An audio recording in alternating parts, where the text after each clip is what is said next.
Thank you, Madam Speaker. Madam Speaker, the Tui Samoa cable is a cable, submarine cable that comes from Samoa to land in Botswana to connect Samoa to the Southern Cross cable. And the laying of that cable, in fact, comes between Taviuni and Vanuatu.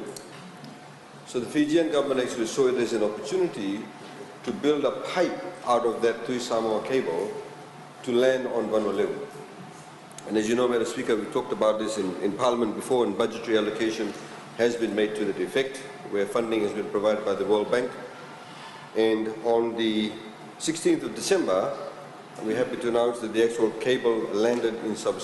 The pipe was built in Sabu. It was completed around about 3:30 p.m. as we have to do it very, very quickly. Of course, prior to that, Madam Speaker, and even post that, some of the works are still carrying on, but we had to carry out a massive environmental impact assessment because the cable actually comes through the reef area to land in Sabu. The cable actually has landed in the airport vicinity, and currently, Madam Speaker, we are actually building the actual fabricated e-center building where the cable will be actually housed.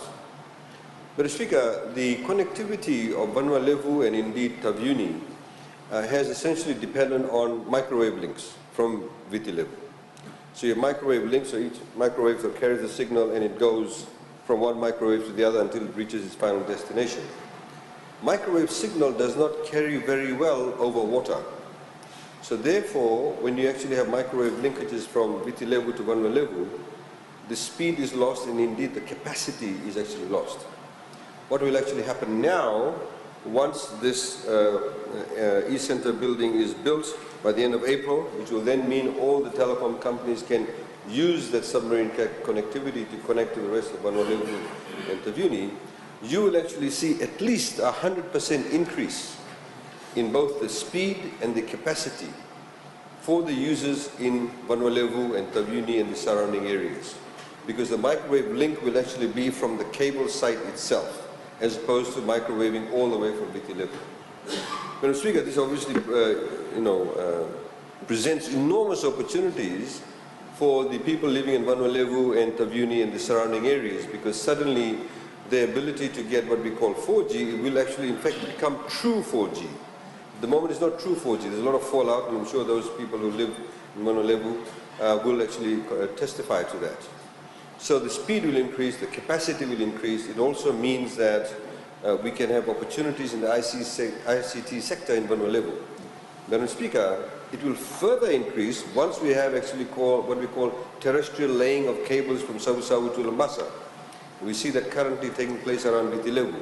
Terrestrial cabling, of course, means that the speeds will further increase because the back end or the backbone becomes a lot more stable.